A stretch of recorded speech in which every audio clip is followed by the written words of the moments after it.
안녕하세요. 인생을 바꾸는 관점입니다. 오늘은 평생 홀로 키워온 아들네 집에서 집안일, 육아 거기다 바깥일까지 해오면서 헌신했지만 시댁 식구를 집에 들이고 자신은 밖으로 내쫓은 아들과 며느리에게 천벌을 내린 정미영님의 사연입니다. 아들과 며느리는 아직도 정신을 못 차리고 있다고 하는데요. 정미영님에게는 과연 어떤 기적이 일어났을지 지금 바로 들어보시죠. 안녕하세요. 저는 평화로운 일상을 보내고 있는 정미영이라고 합니다. 사연 없는 사람이 있을까 싶어 사연 쓰는 것을 망설이다 사연을 보내게 되었습니다. 그 이유는 저의 이야기에 대한 여러분들의 생각이 궁금했기 때문이에요. 그래서 조심스레 꾹꾹 눌러 사연을 써보게 되었습니다. 끝까지 들어주시고 한마디씩 댓글로 남겨주시면 어떤 말이든 가슴속에 깊이 새기겠습니다. 그럼 이야기 시작하겠습니다. 제 남편이 세상을 떠난 지도 어느덧 25년이 되었어요. 처음에는 영겁과 같은 시간처럼 느껴졌는데 뒤돌아보니 이렇게 빨리 시간이 흘렀습니다. 결혼 7년 차였을 때였어요. 저는 세상에서 가장 큰 행복을 느끼고 있었던 시점이었습니다. 남편의 일은 잘 되고 있었고 저도 아들과 함께 행복한 나날들을 함께 보내고 있었어요. 그런데 어느 날 저희 가족에게 힘든 일이 생기고 말았습니다. 남편이 암 진단을 받은 것이었죠. 날벼락 같은 소식이었어요. 암 선고를 받고 나서도 남편은 아들과 저를 걱정하였습니다. 나는 다른 것보다 당신이 걱정이야. 험한 세상인데 나 없이 어떻게 살아갈지. 그리고 도영이도 키워야 하는데 미안해. 그런 소리 하지 말아요. 당신이 미안할 게 뭐가 있어요. 당신이 아프고 싶어서 아픈 것도 아니고 또 당신은 무조건 나을 거예요. 그러니까 마음을 독하게 먹어요. 자꾸 나약한 생각을 가지면 안 돼요. 하지만 우리의 슬픈 대화를 씨는 듣지 못했는지 남편의 상태는 점점 나빠지기 시작했어요. 그리고 마치 낙엽처럼 지는 날이 오고야 다가오고 있었습니다. 미안해. 우리 아들 잘 부탁해. 당신도 꼭 건강 잘 챙기고. 남편은 병상에서 자꾸 같은 말을 반복했습니다. 그런 남편을 보며 저는 겁이 많이 났어요. 저 홀로 아이를 키울 수 있을까 하는 두려움과 더불어 사랑하는 남편이 더 이상 없다는 사실이 도저히 믿기질 않았습니다. 세상이 반쯤은 무너진 느낌이었어요. 밤마다 몰래 화장실에 숨어온 일이 한두 번이 아니었죠. 하지만 내색할 수는 없었어요. 남편 앞에서 그런 감정을 드러내면 안 될 것 같았습니다. 떠나는 사람 마지막이 편안하길 바랐기 때문입니다. 제가 이렇게 펑펑 우는 모습을 보여준다면 남편은 마음 편히 세상을 떠나지 못할 테니까요. 그렇게 며칠이 흘렀을 때 남편은 하늘로 떠났어요. 그리고 치러진 장례식. 남편 장례식이 끝나고 빈소의 마지막 손님까지 떠난 뒤에야 내 마음에는 커다란 구멍 같은 것이 생겼음을 깨달았어요. 병실에서 그 사람의 마지막 모습을 지켜본 뒤론 정신이 멍해서 애써 슬픔을 억누르며 의연한 척해야 했습니다. 정말 정신을 잡고 있지 않으면 그대로 혼절할 것 같았어요. 실제로 눈물이 한 바가지씩 쏟아졌지만 장례 절차를 치를 때는 매달린 일손이 워낙 많아서 내 감정을 오롯이 느낄 틈도 없었습니다. 차라리 그게 다행이었죠. 그러나 모두가 돌아간 뒤 홀로 남은 밤이 되자 몸도 마음도 무너지는 것을 느꼈어요. 그럼에도 아들 도영이를 달래야 한다는 의무감 때문에 필사적으로 버텼습니다. 5살밖에 안 된 도영이가 영정사진 앞에서 엄마, 아빠 금방 돌아오냐고 물었을 때 저는 가슴이 너무 먹먹해서 순간 아무 말도 할 수 없었습니다. 그저 애써 웃으며 이렇게 말했어요. 그래, 우리 도영이를 아빠가 많이 사랑해 주셨지. 아빠 빨리 왔으면 좋겠어. 저는 그 말에 억장이 무너졌습니다. 아이에게 아빠가 돌아오지 않을 거라고, 이 세상에 없다고 어떻게 설명할 수가 없었어요. 그렇게 도영이를 달랜 뒤 깊은 밤이 되었어요. 시댁 식구들이 이런저런 절차를 마무리하며 장례식장 바깥을 정리하고 있었죠. 그 중에 시어머니가 저를 붙잡고 귀가를 서두르며 이렇게 말했죠. 아직 젊으니 재혼을 생각해봐라. 아이가 어리니 새아빠를 둬야 안정적이다. 이렇게 말했죠. 당장 눈앞이 캄캄했어요. 이 와중에 벌써 재혼 얘기라니 저는 어떻게 대답할 수가 없었어요. 물론 그 마음을 이해 못하는 건 아니었어요. 하지만 제 입장에선 남편을 떠나보낸 지 몇 시간도 안 된 시점에 그런 말을 듣는 게 너무나 괴로운 일이었죠. 내 마음도 알지만 요즘 세상에 여자 혼자 애 키우기가 얼마나 힘든데. 이렇게 걱정을 하셨어요. 저를 걱정해서 해주신 이야기였어요. 저는 잠시 머뭇거리다가 전 단호한 표정으로 안 될 것 같다고 말했어요. 그래도 전 제 아이를 다른 사람에게 의탁할 순 없어요. 이렇게 거듭 말했어요. 마음 한편엔 불안이 엄청 컸죠. 하지만 아이를 두고 다른 길을 선택하는 건 상상해 본 적도 없는 일이었어요. 그보다 더 충격적이었던 건 친정 식구들의 태도였습니다. 애도 기간 중 친정엄마와 몇몇 친척들이 모여서 이런 이야기를 하더군요. 너 너무 고생할 텐데 도영이를 친척 집에 입양 보내면 어떠냐? 넌지시 말했어요.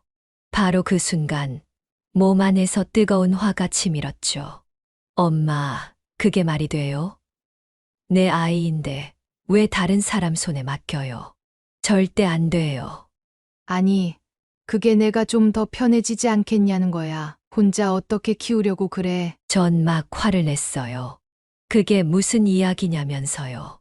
그 뒤론 친정 쪽에서도 조심스러운 눈빛을 보냈어요.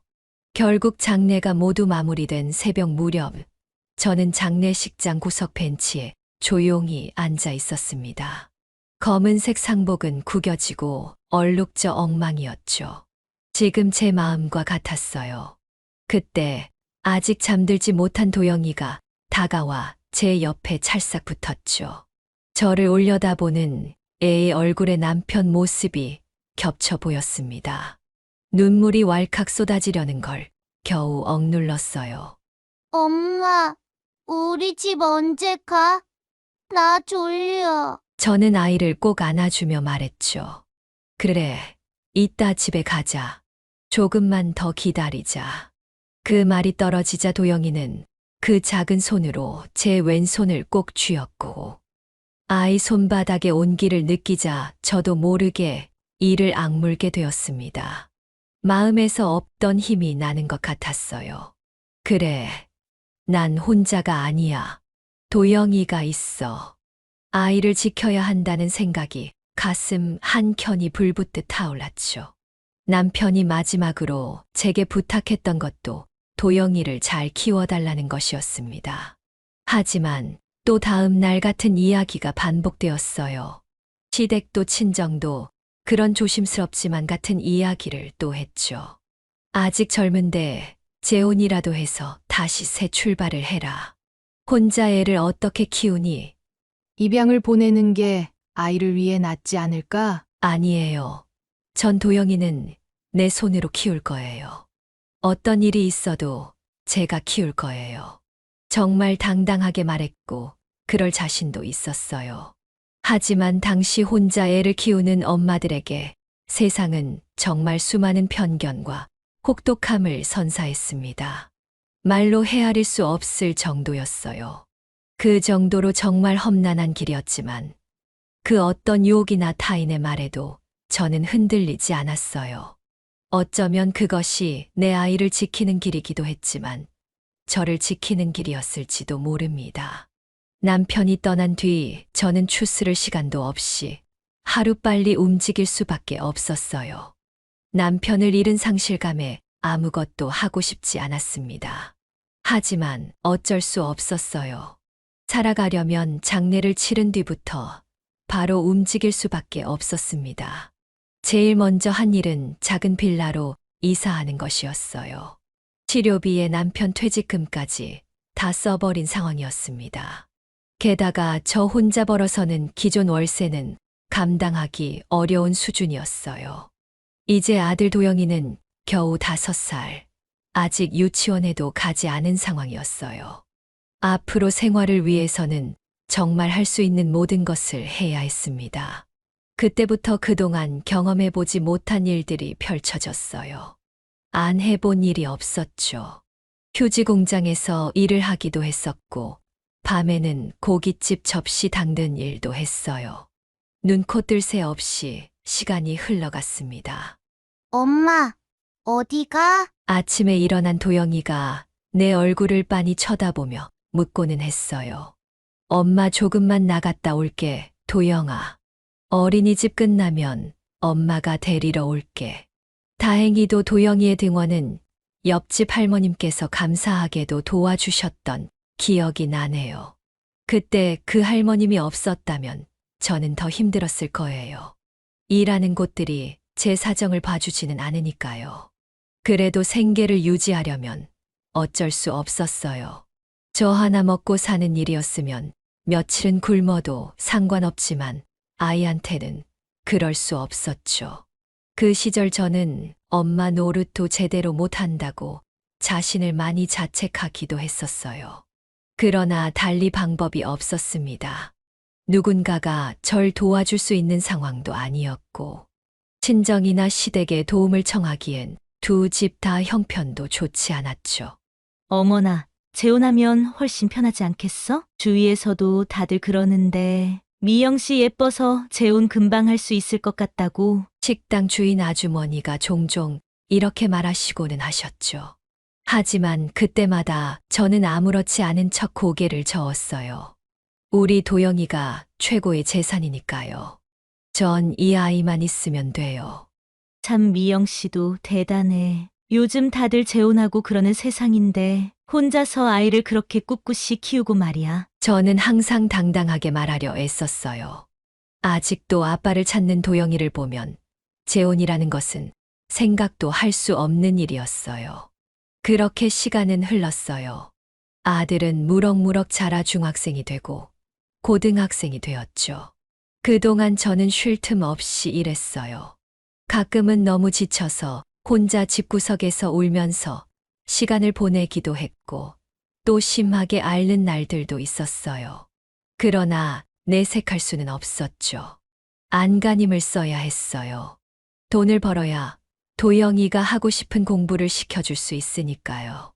저의 목표는 단 한 가지 도영이뿐이었어요. 다행스럽게도 도영이는 정말 똑똑한 아이로 자라주었죠. 학교에서도 늘 상위권을 차지했어요. 그리고 가끔 과학 경시대회에서 상을 타오기도 했습니다. 마치 동화 같은 일이었어요. 꼭 내가 흘린 눈물과 땀에 대한 보답 같았죠.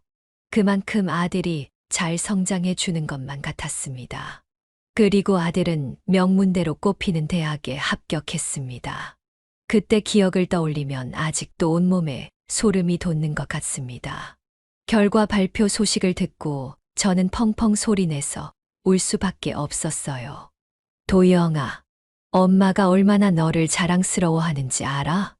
온몸이 풀려 바닥에 주저앉아 펑펑 울었습니다. 세상이 떠나가라 울었어요. 그동안의 서름과 힘듦이 한 번에 쓸려 내려가는 것 같았죠. 그러자 저를 도영이가 일으켜 세워주었고, 우리는 한참이나 같이 울었습니다. 그러던 어느 날이었어요. 도영이가 대학 2학년 때였을 겁니다. 어느 날 밤늦게 돌아와서 조심스럽게 제게 말했죠. 엄마, 나 사귀는 사람이 생겼어요. 소개해주고 싶어요. 저는 정말 반가운 마음에 그러라고 했죠. 그래서 도영이의 여자친구를 처음 집으로 초대하게 되었습니다.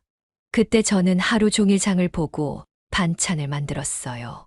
정말 준비하면서도 떨리는 감정이 계속 느껴졌습니다. 우리 아들에게 좋은 친구가 생겼다니 얼마나 다행인가. 이런 마음이 듦과 동시에 혹시 우리 아들에게 상처 주진 않을까라는 걱정도 있었습니다. 젊은 시절의 사랑이라는 것이 모두 결실로 이어지는 것은 아니니까요. 그것도 경험이겠지만 아들 걱정이 되는 것은 어쩔 수 없었습니다. 그리고 실제로 본 도영이의 여자친구는 꽤 예의 바른 느낌이었어요. 그리고 싹싹하기까지 했죠. 안녕하세요. 어머니 이야기 많이 들었습니다. 여자아이가 아주 예의 바르게 인사하는 것이 마음에 들었습니다.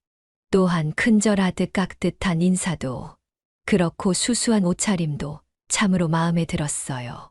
아들도 옆에서 이렇게 이야기를 했죠. 우리 엄마가 나 혼자 키우시느라 진짜 고생 많이 하셨어. 이렇게 말하자 그녀는 제 손을 붙잡으며 정말 존경스럽다는 이야기를 했습니다. 그 순간 솔직히 너무 기뻤어요.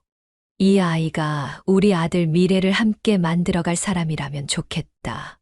이런 마음이 들었죠. 그렇게 시간이 흘러 몇 년이 지났을 때였습니다. 아들은 졸업하자마자 곧바로 결혼하고 싶다고 이야기를 했어요. 이제 겨우 군대를 다녀오고 졸업반인 아이였습니다. 어린 나이긴 했어요. 하지만 저도 결혼을 일찍 해서 좋은 시간을 보냈었죠. 또한 아들과 며느리감도 강한 의지를 보였기에 믿음이 갔습니다. 그래서 저는 아이들의 결정을 존중해 주자라고 생각을 하게 되었어요. 엄마, 나 결혼하려고 해요. 아직 취업도 완벽하진 않지만 열심히 해볼게요. 혼수 자금 같은 건 신경 쓰지 않아도 돼요. 우리가 잘 준비해 볼게요. 정말 기특한 말이었어요. 하지만 분명 어려움은 있었습니다. 둘 다 직장 초기 단계였기 때문이죠. 게다가 며느리 쪽 집안 형편도 그다지 넉넉지 않다는 얘기를 들었습니다. 저는 결국 난 다시 힘을 내기로 했습니다. 우리 아들 인생에 한 번뿐인 결혼인데 내가 해줄 수 있는 건 최대한 해줘야지. 이런 마음가짐으로 결심을 했습니다. 그렇게 적금도 깨고 그동안 모아놓은 돈도 끌어와 혼수와 예단 비용을 도왔어요. 사실상 제 노후 자금도 없는 상황이었습니다. 하지만 그땐 아들 부부가 행복하게 출발한다면 그걸로 좋겠습니다. 그게 부모로서 도리라고 생각을 했기 때문입니다. 결혼식 날이 되었습니다. 저는 남편 사진을 가슴속에 품고 식장에 서 있었어요. 우리 아들 이렇게 훌륭한 남자가 돼서 결혼하네. 보고 있나요? 속으로 중얼거리니 울컥 눈물이 나왔습니다. 며느리도 드레스 차림으로 내게 손을 내밀며 이렇게 말하더군요. 어머니, 저 잘할게요. 저는 그런 그녀 손을 꼭 쥐고 말했어요. 고맙다. 우리 도영이 곁에 있어줘서. 정말 따뜻하고 아름다운 순간이었어요. 결혼 초반에는 아들과 며느리는 함께 회사에 다니며 밝게 생활하는 듯 보였습니다.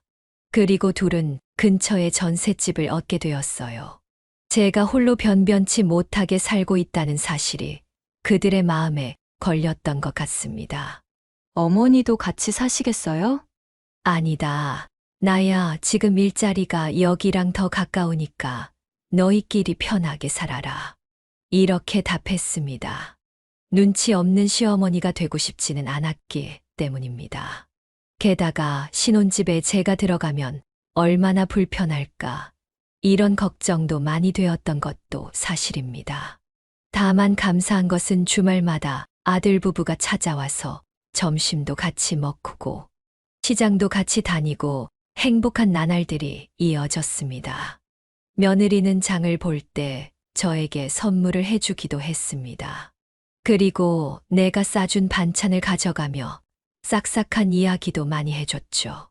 역시 어머님 반찬이 최고예요. 이렇게 말하며 활짝 웃는 그녀의 모습에 저는 참 좋은 며느리라는 생각을 했어요. 저는 남편이 하늘에서 이런 행복을 내려준 것이라고 믿어 의심치 않았습니다. 또한 계속되는 제안에 저는 어쩔 수 없이 원룸을 정리했어요. 제가 원룸에 사는 것이 늘 아들의 마음에 신경 쓰였던 것 같습니다. 또한 며느리도 제가 원룸에서 지내는 게 좀 그렇다는 이야기를 많이 했다고 하더라고요.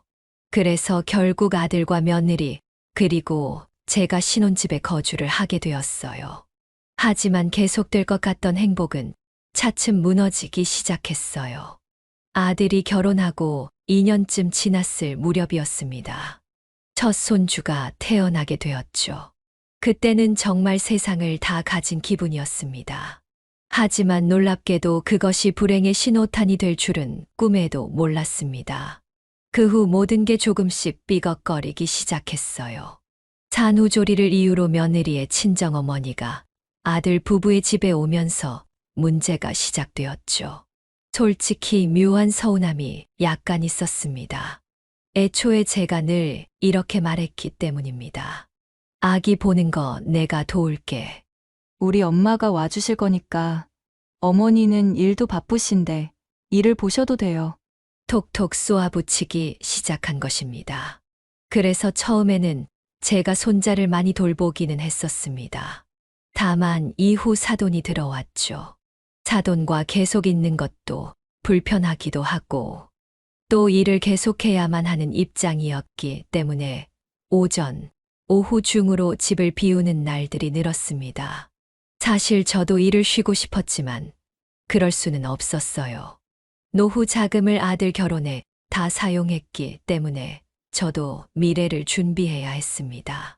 그래서 어쩔 수 없이 아들의 결혼 이후에도 꾸준히 일을 해 나갔습니다. 여전히 밤낮으로 열심히 일했죠.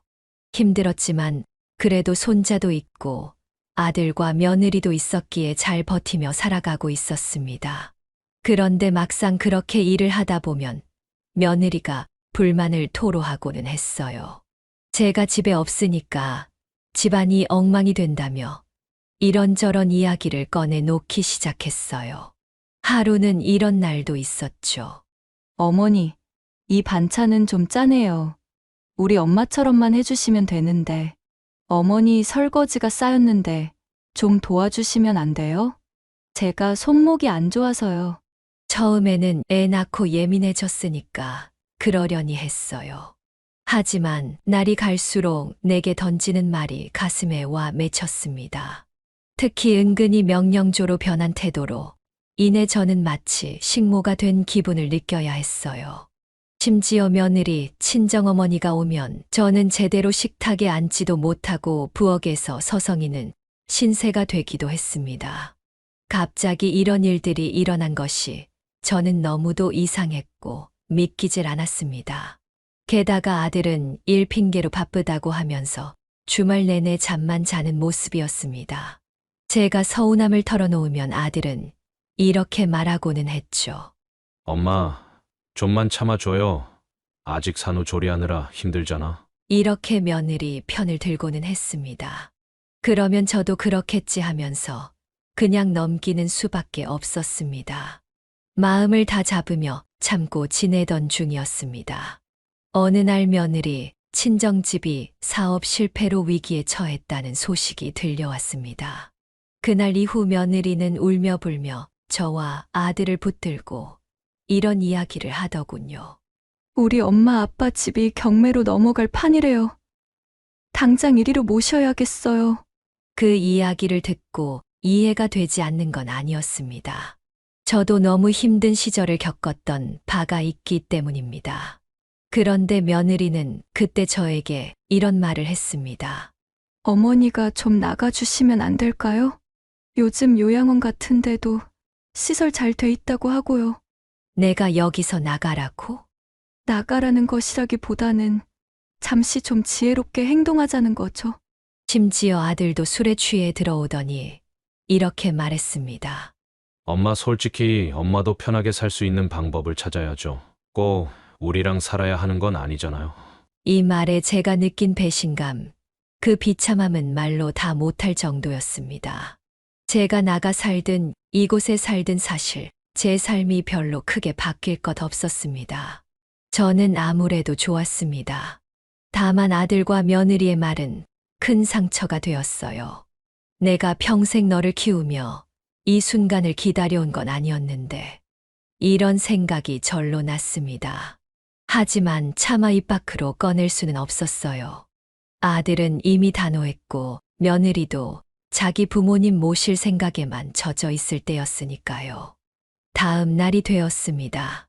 아들 내외가 식탁 위에 요양원 홍보 팸플릿과 원룸 월세 광고를 펼쳐놓은 광경을 보게 되었어요.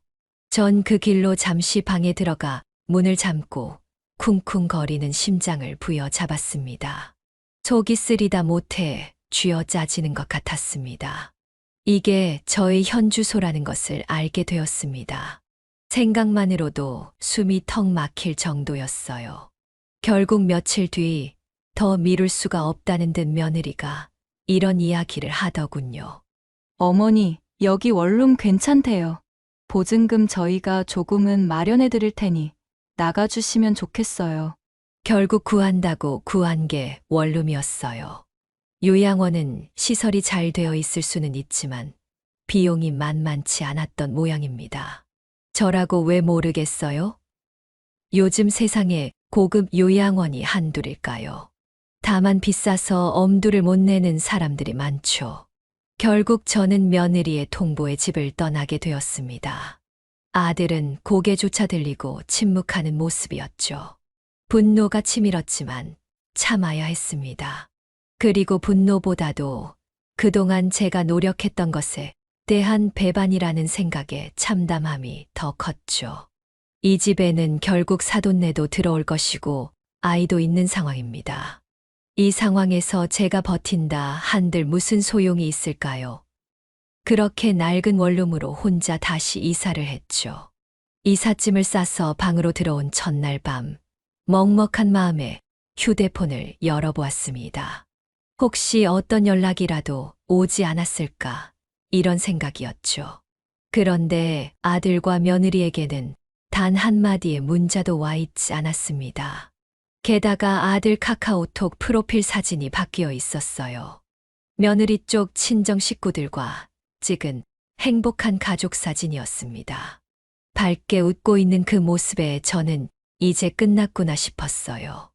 이제 나 없어도 잘 사는구나. 그렇게 혼잣말을 한 뒤 밤새 눈물을 흘리게 되었죠. 그렇게 낡은 원룸으로 이사하고 한창 짐 정리를 끝냈을 무렵 오래된 상자 하나를 발견했습니다. 박스 겉면엔 서툰 글씨가 보였는데 제 글씨였어요. 그리고 옆구리에 비밀상자라고 연필로 희미하게 적혀 있었습니다. 저는 이게 뭔가 싶었습니다. 분명 어렴풋이 기억이 날듯 말듯 하긴 한데 뭔지 기억은 정확히 나질 않았어요. 비밀상자, 내가 여기에 뭘 넣었지? 혼잣말을 중얼거리며 상자 테이프를 조심스레 뜯었습니다. 안에는 작은 철제함이 들어 있었는데 빛바랜 자물쇠가 덜렁 매달려 있었습니다. 자물쇠는 오래되어서 그런지 툭 하고 떨어지더군요. 그리고 철제함을 열자마자 놀라고 말았어요. 남편과 제가 결혼 초기에 찍은 사진 몇 장, 그리고 낡은 수첩, 편지 봉투 몇 개가 나란히 들어 있었습니다. 저는 순간 눈물이 차올랐죠. 지금의 서러운 상황에 남편까지 이렇게 떠오르니 가슴이 너무 먹먹했어요. 그리고 상자 밑에는 접힌 종이 뭉치가 있었어요. 구기미심의 모서리가 누렇게 변색된 그 종이를 펼쳐보니 남편이 손수 적어놓은 미래 계획이라는 것이 있었어요. 소박한 이야기들이었습니다.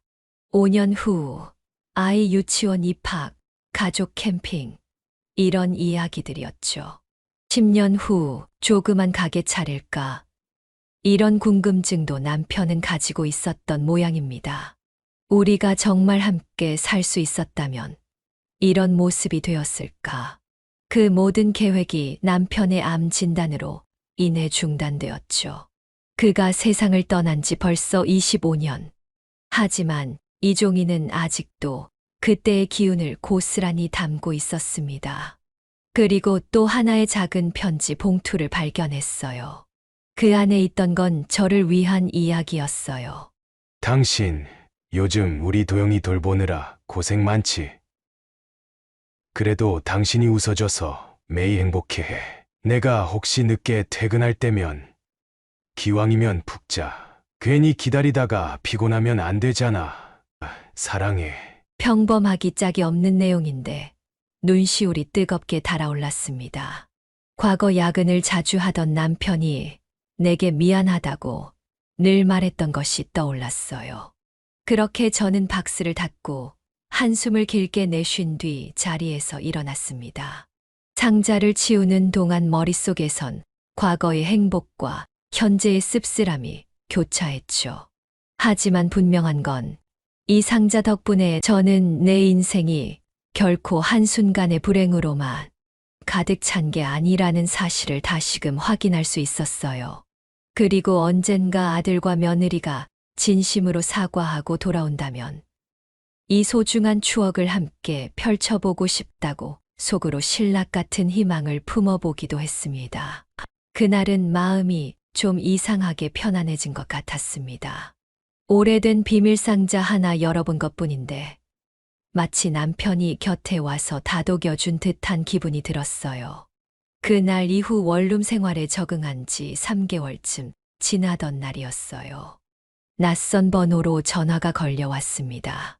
전화를 받아보니 본인을 변호사라고 소개를 하더군요. 저는 무슨 일인가 싶었습니다. 저는 평생 변호사를 만나볼 일이 없었기 때문에 적잖이 당황했어요. 그런데 놀라운 소식을 듣게 되었죠.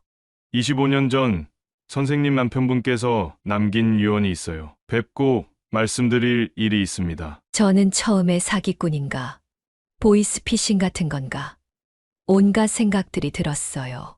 저는 도무지 이해가 안 됐습니다. 남편 유언이라니요. 지금 남편이 세상을 떠난 지 25년이 흐른 상황이었습니다. 이제와 갑자기 유언이라니. 하지만 변호사를 만날 수밖에 없었습니다. 남편의 남긴 이야기를 듣고 싶었기 때문이었어요. 며칠 뒤 변호사가 직접 원룸으로 찾아왔습니다. 깔끔한 정장을 차려입은 그는 누가 보더라도 잘 나가는 사람인 것 같았어요. 그리고 고인이 남긴 문서라며 유언장을 보여주었습니다. 그 문서에는 아들이 30살이 되기 전에는 절대 공개하지 말라는 문구가 적혀져 있었어요. 그리고 상당한 금액이 별도로 신탁되어 있었다는 내용이 적혀 있었습니다. 말도 안 돼요. 남편이 남긴 퇴직금과 보험금은 이미 제가 다 받았어요. 치료비로도 거의 썼고요. 내가 당황해 말하자 변호사는 차근차근 설명을 해주었습니다. 물론 일부는 이미 쓰셨지만 고인께서 별도로 본 변호사 사무실에 맡긴 자금이 있습니다. 이유는 아이가 너무 일찍 큰 돈을 가지면 돈의 가치를 모르고 잘못된 길로 갈까봐 걱정된다는 것이었습니다. 그래서 아들이 30살이 될 즈음 혹은 그 이후에 잘 판단해서 공개해달라고 하셨어요. 물론 저도 이것을 실제로 담당했던 변호사는 아닙니다. 저희 아버지가 당시 법무법인의 대표 변호사셨고 지금은 은퇴하셨습니다. 그래서 변호사가 된 뒤 그 법무법인을 제가 이끌고 있어서 제가 찾아뵙게 되었습니다. 저는 순간 아무 말도 못했습니다. 하지만 여기서 끝이 아니었어요. 더 충격적인 사실을 들었기 때문입니다. 남편이 20년 전 내 명의로 집 한 채를 사놓았다는 것이었습니다. 지금은 부동산 시세가 올라서 지금은 꽤 큰 가치를 지닌 집이 되었다는 이야기도 함께 전해 듣게 되었어요. 집이요? 말도 안 돼요. 저는 내 앞으로 된 집이 없어요. 남편이 대체 그걸 언제? 변호사는 놀란 저에게 이런 이야기를 했습니다. 당시 서류 절차와 명예, 이전 등을 고인이 저희 법무법인에게 일임하셨어요. 혹시 아내분이 이 집을 알면 미리 팔아버릴까봐 걱정하셨나 봅니다. 너무 끔찍이 아들을 생각하셨기 때문에 호교본인께서 돌아가시고 난 뒤 아들이 버릇 나빠질 것을 매우 걱정하셨던 것 같습니다. 그 모든 걸 듣고 나니 기가 막혔습니다. 내 남편이 이렇게까지 준비해 둔 줄 난 몰랐구나. 얼마나 가슴이 아프고 힘들었을까. 저는 또 울컥했습니다. 남편은 이것을 분명 저와 함께 화목한 노후를 보낼 것이라며 준비를 하고 있었을 겁니다. 그런데 그렇게 먼저 세상을 떠나니 너무 많은 걱정들이 들었겠죠. 떠나는 그 순간까지 저와 아들이 올바른 방향으로 갈 방법을 고민했던 것입니다. 마음 편하게 떠나지도 못한 것이었죠. 그리고 먹먹함과 동시에 감사함에 눈물이 차올랐습니다. 남편이 죽기 전에 이렇게 말했었죠. 아들의 미래를 위해 부탁한다라는 말. 그 말이 이런 뜻인 줄은 몰랐어요. 너무 늦게 그 뜻을 알아버려서 미안할 뿐이었습니다. 그럼 지금 제게 이 돈과 집을 쓸 수 있는 권리가 생긴 건가요? 내 질문에 변호사는 조용히 고개를 끄덕였다. 네. 이미 아드님도 31가 됐으니 고인의 유언에 적힌 시한은 지나 있습니다. 하지만 이제 무엇을 어떻게 하실지는 어머니의 자유입니다. 저는 원룸벽에 기대어 한참을 고민했습니다. 이걸 아들에게 알려야 할까? 분명 아들과 며느리는 지금 돈에 허덕이고 있을 텐데. 혼잣말이 허공을 갈랐습니다. 답해줄 사람은 없었죠. 이것은 오롯이 제가 결정해야만 하는 일이었어요. 그러나 이미 그들은 나를 내쫓아냈고 씻을 수 없는 모욕과 상처를 주었습니다. 남편도 같은 마음이었기에 이 돈이 이제야 제게 돌아올 수 있도록 한 것이었어요. 혹여나 제가 아이를 생각 없이 지원만 해주다가 아이가 엇나갈까봐 걱정한 것이었죠. 실제로 저는 제 수중에 몇십만 원도 없을 정도로 제가 번 돈을 평생 다 아들에게 지원했어요. 그런데 그 결과는 이것이었죠. 허름한 원룸에 홀로 버려진 상황이었습니다. 결국 결론은 하나였어요. 이 돈은 남편이 떠나면서도 걱정하며 준 돈이었기에 절대로 허투루 쓰지 않겠다고 생각을 했어요.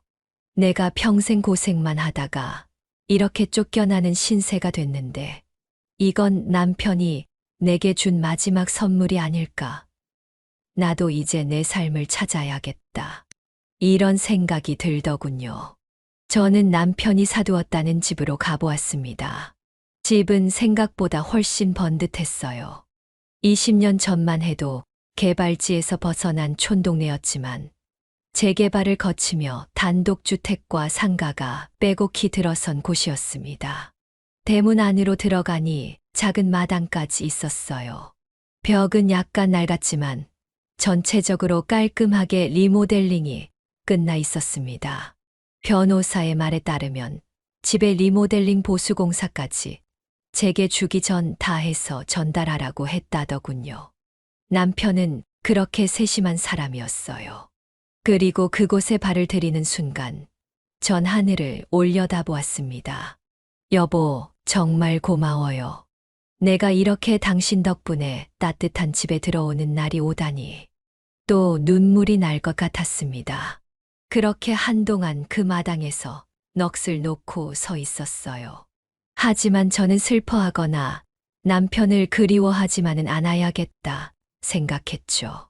제가 잘 사는 것이 남편도 바랬던 것일 테니까요. 그리고 그날부터 일주일 동안 집안을 구석구석 닦고 정리했어요. 나만의 공간이라 생각하니 마음이 달라졌습니다. 벽지 색깔도 제가 좋아하는 것으로 골랐고 주방엔 예쁜 식기들을 주문해서 정돈해 놓았어요. 원룸 생활과는 달리 새 집은 더 이상 내가 버려진 공간이 아니었기에 마음이 훨씬 편했습니다. 위로를 받는 기분이었어요. 그렇게 정리가 끝난 뒤 부엌에서 김치찌개를 끓여 밥을 먹게 되었습니다. 그때야 비로소 느껴졌어요. 이제야 나도 내 삶을 사는구나 이런 실감이 났습니다. 밤에는 남편 사진을 식탁 위에 올려놓고 소주 한 잔을 따르기도 했어요. 당신, 나 이제 후회 없이 살게요. 아들 걱정은 아직 많아요. 하지만 그 애도 정신 차릴 날이 오겠죠. 그리고 지금은 내가 행복해져야 할 것 같아요. 그동안 당신 없이 너무 힘들었어요. 그렇게 혼잣말하며 조용히 잔을 기울였습니다. 불현듯 오래전 남편의 웃음소리가 귓가에 맴도는 것처럼 느껴졌어요. 새 집에 들어온 후 저는 아들, 며느리, 사돈의 번호를 차단하고 옛날 휴대폰은 옷장 깊은 곳에 넣어 놓았습니다. 그리고 새로운 휴대폰을 사고 새로운 번호를 만들었어요. 그런데 몇 달이 지났을 무렵이었습니다. 연락을 끊었던 아들이 수소문 끝에 제 번호를 어떻게 알았는지 전화를 해왔습니다. 엄마, 어디 가신 거예요? 원룸 주인이 짐 빼셨다고 하던데? 무슨 일 있어요? 저는 아들의 질문에 잠시 고민을 했습니다. 지금의 상황을 어떻게 이야기를 해줄까 했죠. 예전 같으면 이렇게 말했을 수도 있습니다. 아마 이렇게 연락도 끊지 않은 채 돈을 들고 금방 아들에게 갔겠죠. 하지만 지금은 연락까지 끊었을 정도로 저희 다짐은 확실했어요. 그냥 내가 살고 싶은 곳으로 왔어. 더 묻지 말아줄래? 그러자 아들이 당황하여 이렇게 말하더군요. 엄마, 걱정돼서 그러죠. 갑자기 사라지면 어떡해요? 이렇게 말하니까 어처구니 없었습니다. 걱정은커녕 나를 내쫓은 사람이 이제 와서 무슨 소리인가 싶었죠. 제가 원룸으로 가던 날 아들은 단 한 번도 쳐다보지도 어떤 위로의 말도 안 했어요. 게다가 이삿짐 정리조차도 저 혼자 다 했습니다. 나 괜찮으니까 걱정 말고 살아. 저는 더 이상 할 말이 없었어요. 그렇게 전화를 끊었죠. 그런데 그 후로 며느리에게도 정말 죄송했다는 톡이 왔어요. 그때 저희가 상황이 안 좋았어요. 그래서 어머니께 너무 무리한 부탁을 드렸어요. 저는 이때 눈치를 챘습니다. 어떤 식으로든 제 수중으로 돈이 들어왔다는 것을 알게 된 것이라는 확신이 들었어요. 그렇지 않고서야 아들과 며느리가 이렇게 저자세로 나올 리가 없었어요. 게다가 제 번호까지 수소문해서 알아볼 정도였으니 뻔했습니다. 분명 저에게 돈이 생겼다는 것을 눈치챈 것이었어요. 하지만 저는 그렇게 호락호락한 사람이 아니었습니다. 예전에는 아들이었고 며느리였고 가족이 너무나도 그리웠던 저였기에 감상에 젖어 그들을 도와줬었죠. 하지만 지금은 달랐습니다. 저는 짐짝 취급을 받은 채 버려졌으니 그들의 이야기는 듣고 싶은 마음이 그다지 없었어요. 그리고 가끔 이웃이나 친척들 통해 아들 부부의 소식이 들려오기는 했습니다. 아들 내외가 집안 사정 때문에 고생이 심하다고 하더군요. 장인과 장모도 모두 빚더미에 앉았다는 것입니다. 물론 예전에도 사정이 좋지 않았지만 이번에는 아예 사업을 접은 상황으로 보였습니다. 아들 역시 사업에 손댔다, 실패했다라는 소식까지 들려왔습니다. 물론 소문이었기에 어느 정도 정확한지는 알 수 없었어요. 주변 사람 모두 좀 도움을 주지 그러냐는 식으로 저에게 말하고 했는데 정말로 웃음밖에 안 나왔습니다. 저로선 단호했어요. 내가 지금 도와주면 저들이 진정으로 반성하고 변할까? 아니면 또다시 나를 이용하고 버릴까? 솔직히 그 답은 뻔하다고 느껴졌습니다.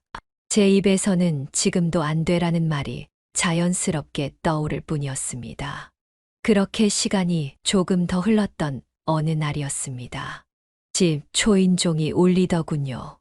현관문을 열자 수척한 얼굴의 아들이 보였습니다. 한눈에 봐도 많이 지쳐 보이더군요. 아들은 다짜고짜 이렇게 말했습니다. 엄마, 우리 사업이 망했어요. 제발 도와줘요. 한참이나 대문에 서서 푸념을 늘어놓았습니다. 엄마가 우리 인생에서 독립해야 한다고 말했던 사람이 아들이었습니다. 그런데 그런 아들이 이제 와서 손을 내밀더군요. 도영아, 내가 왜 널 도와줘야 하는지 말해봐. 너희가 날 어떻게 내몰았는지 기억 안 나니? 저는 최대한 차분하게 물었습니다. 아들은 울먹이며 이렇게 말했죠. 진짜 후회해요. 엄마, 그때 너무 어리석었어요. 근데 우리가 지금 너무 힘들어서요. 차마 버틸 수가 없어서 이렇게 왔어요. 힘들면 찾아오고 괜찮아지면 또 내쫓는 거야? 내가 정말 뼈저리게 깨달았다면 말이 아니라 행동으로 보여야지. 지금 당장 나한테 매달려봐야 무슨 소용이니? 나는 이미 너희에게 버려진 사람인데. 그러자 아들은 다시금 고개를 떨구며 말했습니다. 엄마, 제발 한 번만 도와줘요. 진짜로 한 번만요. 제가 하라는 건 다 할게요. 하지만 저는 끝내 거절했어요. 정말 내가 깊이 반성한다면 생각해보마. 앞으로 어떻게 살 건지 분명히 보여준다면 말이야. 그때는 내가 생각은 해볼 수 있을 것 같구나. 하지만 지금은 아니야. 그렇게 문을 닫아버렸어요. 아들은 한동안 대문 앞에 서서 울었던 것 같습니다. 그러나 저는 개의치 않고 다시 방으로 들어갔습니다. 죄책감이 없었다고 하면 거짓말이었습니다. 어떻게 저도 어미인데 가슴이 찢기지 않을 수 있겠어요. 하지만 더는 과거처럼 저를 희생해서 아들이 아무 생각 없이 배부르게 사는 건 피해야 한다고 생각했습니다. 그것은 남편의 뜻도 포함되어 있었어요. 아이를 바르게 키우길 바라며 25년이나 더 흐른 후에 제게 재산을 준 것이니까요. 그날 밤 남편 사진을 꺼내놓고 조용히 혼잣말을 했어요. 여보, 내가 너무 매정한 건가요? 그래도 이번에는 내 마음을 지켜야겠어요. 저는 한동안 집에서 조용히 지냈습니다. 마당 한쪽에 작은 화분들을 놓고 화초를 키우고 있습니다. 그리고 때로는 그림 교실에 나가 새로운 취미를 배우기도 했죠. 예전에는 돈을 벌기 위해 1분 1초조차 쪼개 쓰던 내가 이렇게 여유를 가져보는 건 처음이었어요. 그동안 제가 어떻게 살았나 싶더라고요. 물론 일은 그만두질 않았어요. 물론 일을 그만둬도 될 법한 재산이 제게는 있었습니다. 하지만 파트타임 근무를 하면서 일을 게을리 하지 않았습니다. 남편의 유언을 지키기 위해서는 저도 바른 사람이 되어야 했기 때문입니다. 재산이 있다고 늘어져서 정신 못 차리는 그런 사람이 될 수는 없었어요. 다만 예전처럼 목숨 걸고 일하지 않아도 되었죠. 저는 그것만으로도 너무나 행복했어요. 그리고 조금씩 마음이 안정되면서 주변에 도움이 절실한 단체에 약간의 기부도 했어요. 거창한 금액은 아니었어요. 그런 게 손이 큰 사람도 아니었고요. 또 앞으로 어떻게 될지 모르니 필요한 만큼만 돈을 써야 한다고 생각을 했어요. 다만 나처럼 홀로 아이를 키우는 사람들을 위해서 도움을 주고 싶었어요. 이런 싱글맘들이 아이들을 잘 키울 수 있도록 교육을 지원하는 봉사단체에 기부를 했습니다. 예전 내 상황이 너무 힘들었기 때문에 그들이 좀 도움을 받았으면 하는 바람이 컸어요. 실제로 저도 과거에 누군가가 내 손을 잡아줬으면 좋았을 텐데 이런 마음이 정말 컸었습니다. 이후에 아들과 며느리에게 몇 차례씩 연락이 오기도 했어요. 며느리는 처음에는 화를 내더군요. 어머님 어떻게 이러실 수 있어요? 우리가 남도 아니고 가족인데 진짜 저희 힘들어서 다 죽을 수도 있어요. 어머니 제발 한 번만 도와주시면 안 돼요? 소문이지만 어머님 크게 부자가 되셨다는 거 알고 있어요. 진짜 그런데도 안 도와주세요? 진짜 피도 눈물도 없으시네요. 며느리에게 이런 문자를 받자 이제는 화도 안 났습니다. 며느리는 저를 쫓아낼 때 이런 상황이 올 것이라고 생각을 했을까요? 비록 며느리이긴 하지만 최소한 자식 된 도리로서 제게 최소한의 양심이라도 보여줬다면 이런 일은 일어나지 않았을 겁니다. 저는 며느리의 반응을 복도 급하다는 것은 알겠으나 이들이 반성하려면 시간이 더 필요하겠다는 것은 알게 되었죠. 이후에는 아들에게도 연락이 오기도 했습니다. 엄마 진짜 잘못했어요. 그때는 내가 생각이 짧았었나 봐요. 그런데 조금만 도와주세요. 단돈 1,000만 원이라도 도와주시면 좋겠어요. 아들 역시 무의미한 반성을 반복하더군요. 결국 돈이 필요했기에 하는 말들일 뿐이었어요. 그들은 생각하겠죠. 제가 너무하다고요. 하지만 그들의 입장에서 생각을 해보면 저는 당시에는 필요 없던 사람이었습니다. 그래서 버렸던 것이죠. 만약 제가 지금 부자가 아니었더라도 이들이 이렇게 나왔을까요? 제가 여전히 그 원룸 구석에서 살고 있다면 그들은 제게 어떻게 대했을까요? 완전 없는 사람 취급하지 않았을까요? 한 달에 한 번이라도 무난 인사를 했을까요? 아닐 겁니다. 그것을 알기에 저는 여전히 아들과 며느리의 문자를 그냥 무시했어요. 그 이후 아들 내외는 연락이 뜸해지게 되었어요. 그들 입장에서 제가 야속하게 느껴질 수도 있어요. 저도 충분히 알고 있어요. 하지만 저는 이 방식이 옳다고 생각하죠. 주고 또 주다 보면 그들은 반성할 기회도 책임질 기회도 놓쳐버린다는 것이 제 판단이었어요. 또 의사 선생님을 통해서 상담을 한 것이기도 했어요. 아들이 찾아온 뒤 사실 잠을 잘 못 자고 계속 불안증이 있어서 병원을 방문했었거든요. 그래서 솔직히 이런 이야기를 상담하면서 털어놓게 되었죠. 그러자 의사 선생님께서 그런 말씀을 하시더라고요. 무엇인가 지원을 해주는 것은 부모로서 책무이기도 하지만 조심해야 할 부분은 계속 지원을 하면 의존하고 당연하게 여긴다는 것이에요. 나중에는 호의가 권리인 줄 알고 화까지 낸다는 것이죠. 지금이 딱 그런 상황이라는 생각이 들었습니다.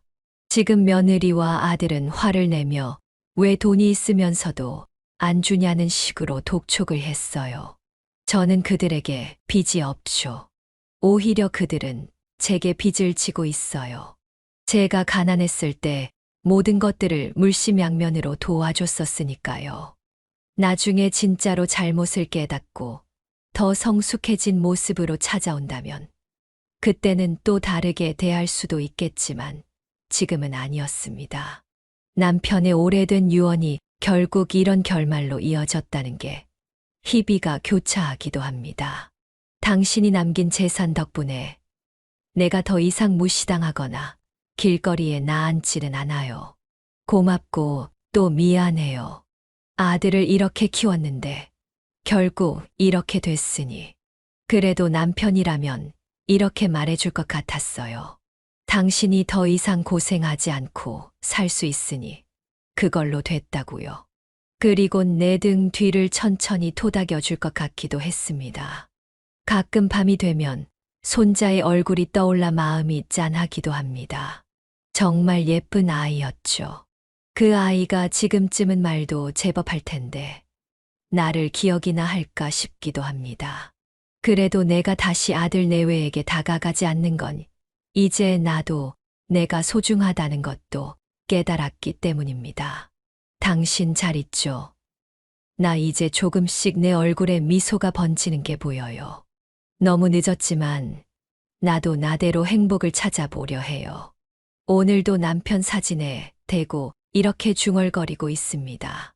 그때마다 마음 한구석이 시리고 또 따뜻하기도 하죠. 아마도 제 인생은 이제부터가 시작일 것 같습니다. 물론 아들과의 관계가 언제가 될지 모르지만 제대로 회복되길 바라는 마음도 있습니다. 다만 그걸 위해 내 인생까지 바치진 않을 것이라는 생각도 명확합니다. 저는 제 몫의 행복을 찾아가는 일에 집중하는 것이 지금으로서는 유일한 목적입니다. 지금까지 제 이야기를 들어보셨는데 어떠셨나요? 저의 이야기를 들어보시고 어떤 마음이 드셨을지 궁금합니다. 아직 제 이야기는 끝나지 않았습니다. 앞으로 또 어떤 일이 벌어질지는 알 수 없을 것 같아요. 다만 과거와 달리 저는 제 마음을 잘 다스리고 있고 기준이 명확히 생겼기 때문에 과거처럼 흔들리지는 않을 것 같아요. 그래서 앞으로 내리는 결론들은 과거보다는 훨씬 올바른 방향으로 가지 않을까 생각하고 있습니다. 그렇게 되도록 또 노력할 생각이기도 하고요. 끝까지 이야기를 들어주셔서 너무나도 감사하고요. 모두 건강하시고 평화로운 하루가 되시길 바랍니다. 네, 오늘 이야기는 어떠셨나요? 오늘 이야기를 듣고 어떻게 생각하시는지 어머님, 아버님의 생각을 댓글로 공유해주세요. 저는 또 다른 사연으로 찾아뵙겠습니다. 좋아요, 구독, 알람 설정을 통해 앞으로도 따뜻한 정을 나눌 수 있게 함께 해주세요. 어머님, 아버님의 삶의 지혜와 경험을 나눌 수 있는 통로가 되겠습니다. 오늘도 인생을 바꾸는 관점을 통해 사연을 들어주셔서 감사합니다.